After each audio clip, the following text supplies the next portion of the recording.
What are the ethical challenges raised by being able to measure everything? A couple of weeks ago, RiskBytes tackled the knotty issue of the measurement conundrum.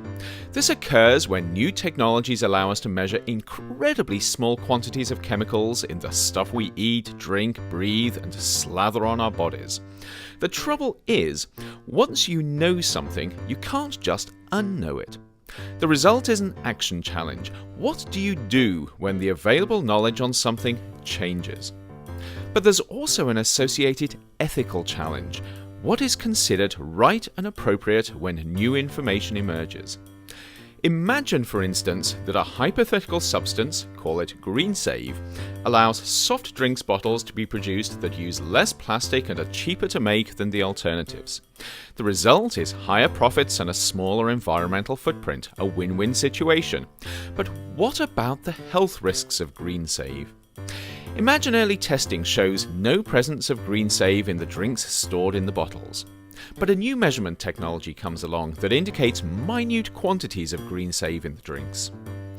Risk assessment shows that if you were to drink 10 GreenSave bottles of pop per day for your entire life, your risk of getting cancer would be 1 in 10 million. In other words, the use of GreenSave in soft drinks bottles is pretty safe. Technically, all is good in the world.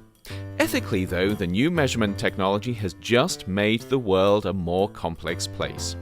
For instance, do you, as a consumer of soft drinks, have a right to know how much GreenSave you are exposed to? And what information is a company that's using GreenSave obliged to disclose? And how should it disclose it? As a consumer, you have a choice whether to use GreenSave containing bottles or not, as long as you know which these are. But what if the bottle making factory was releasing minute quantities of GreenSave into the environment?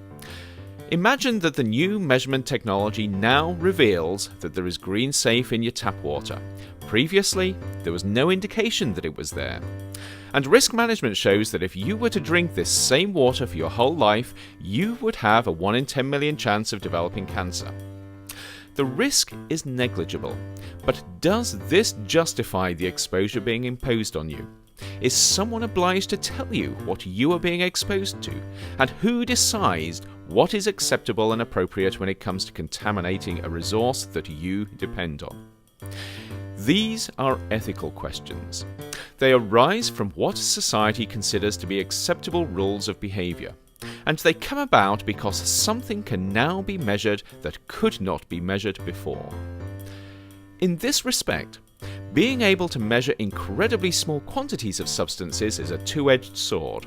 It enables a better understanding of the world we live in and how it impacts on our health, but it also demands complex ethical decisions that simply didn't exist before the new information was available. And these ethical decisions have the power to change people's lives for the better or worse, even though the actual risk associated with the substance being measured may not have changed.